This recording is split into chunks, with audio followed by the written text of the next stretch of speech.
Bom dia, amados irmãos, que a graça e a paz do nosso Senhor Jesus estejam com todos. Hoje a nossa leitura e meditação é do livro do profeta Isaías, capítulos 61 e 62. O capítulo 61 começa com a descrição do ministério e do evangelho do ungido de Deus, do Messias de Israel. Essa é uma das passagens mais conhecidas do Antigo Testamento. Versículo 1. O Espírito do Senhor Deus está sobre mim, porque o Senhor me ungiu para pregar boas novas aos quebrantados, enviou-me a curar os quebrantados de coração, a proclamar libertação aos cativos e a pôr em liberdade os algemados. Aqui o servo do Senhor afirma ter sido ungido com o Espírito, com o propósito de ser o arauto de Deus.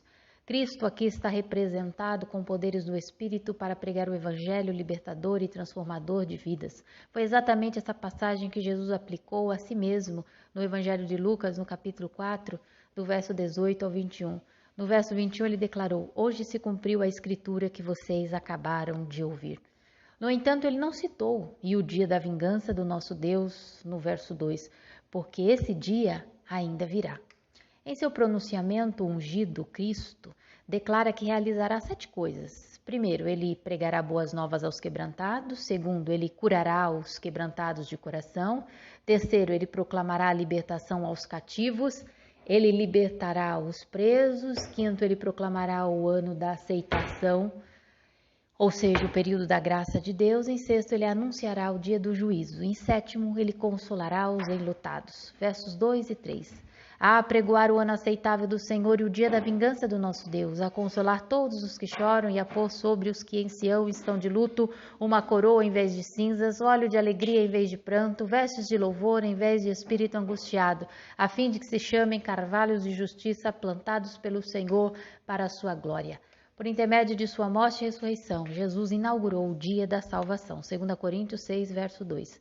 Pois ele diz: "Eu o ouvi no tempo favorável e o socorri no dia da salvação."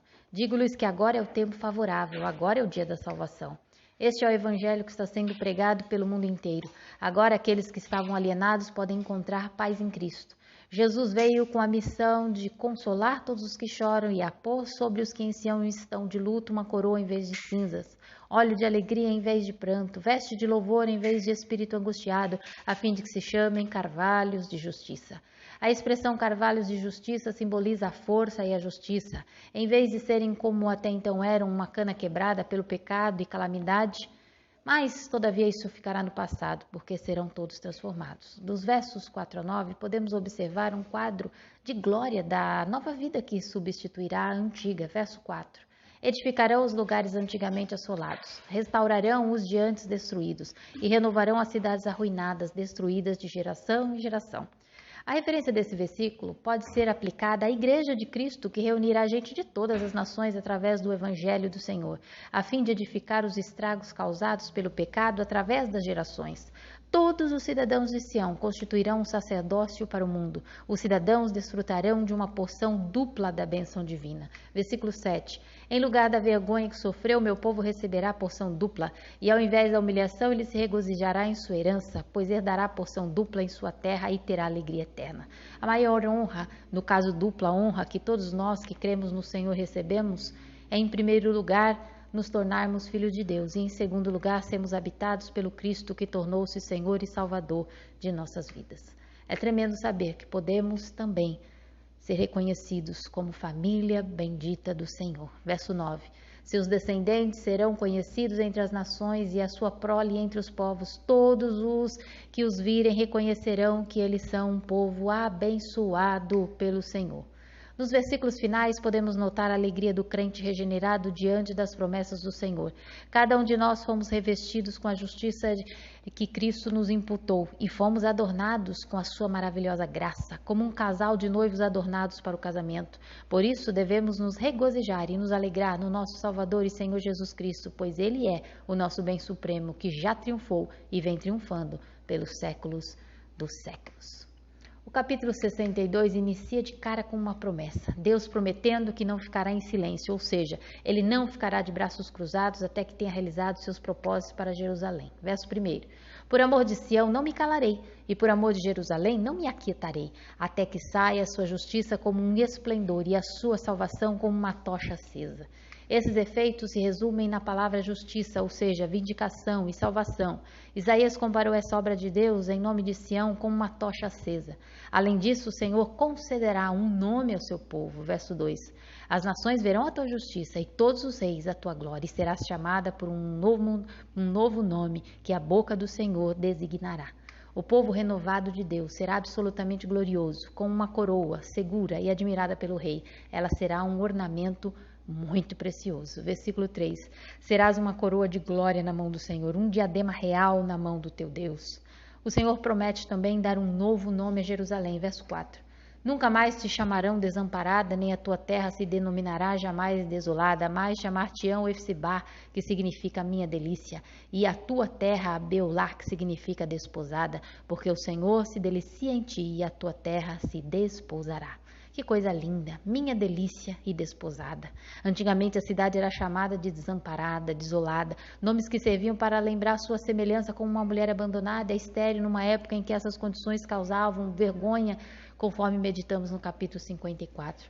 Porém, a nova relação da cidade com Deus é comparada com a felicidade de um casamento. Isso significa que Deus cuidará do seu povo como um noivo cuida da sua noiva, de acordo com o verso 5. Em Apocalipse 2,17 diz que eu e você também teremos um novo nome, se perseverarmos, é claro.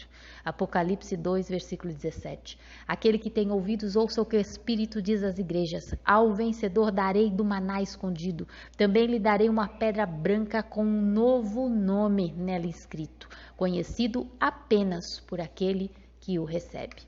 O Senhor promete também colocar guardas ao redor de Jerusalém, versos 6 e 7. Sobre os teus muros, ó Jerusalém, pus guardas que todo dia e toda noite jamais calarão. Vós os que fareis lembrar do Senhor, não descanseis, nem deis a ele descanso, até que restabeleça Jerusalém e a ponha por objeto de louvor na terra. O Senhor promete, como um marido protetor, guardar o seu povo de qualquer ataque. Jerusalém nunca mais cairá diante dos inimigos. Jurou o Senhor pela sua mão direita e pelo seu braço poderoso. Nunca mais darei o teu cereal por sustento aos teus inimigos, nem os estrangeiros beberão o teu vinho, fruto de tuas fadigas. A última e mais rica promessa encontrada nesse capítulo é a volta do Senhor para o seu povo. Verso 10. Passai, passai pelas portas, preparai o caminho ao povo, aterrai, aterrai a estrada, limpai-a das pedras, arvorai bandeira aos povos. Isaías exortou os cidadãos de Sião a saírem pelas portas e preparar o caminho para as nações. Em seguida, eles deveriam levantar uma bandeira como um ponto de encontro para os povos. Essa bandeira foi identificada como a raiz de Jessé, o Messias. Isaías capítulo 11, verso 10. Naquele dia as nações buscarão a raiz de Jessé, que será como uma bandeira para os povos, e o seu lugar de descanso será glorioso.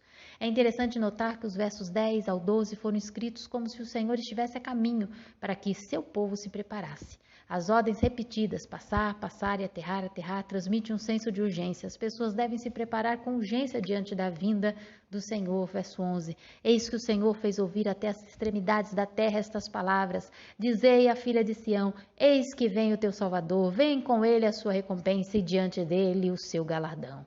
O versículo 11 pede ao povo em todos os lugares para proclamar ao mundo que o Salvador chegou. Em todo o mundo o Senhor proclamará através dos seus mensageiros a verdade gloriosa. A salvação chegou à filha de Sião. Chamar-vos-ão, povo santo, remidos do Senhor, e tu, Sião, serás chamada procurada, cidade não deserta, de acordo com o verso 12. Essa mensagem se faz urgente. Se atente a isso, porque o rei está voltando, não mais sobre um jumentinho, mas com poder e glória para buscar os seus remidos. Aleluia. Que Deus os abençoe. E até amanhã, se o Senhor quiser, com os capítulos 63 e 64 do livro do profeta Isaías.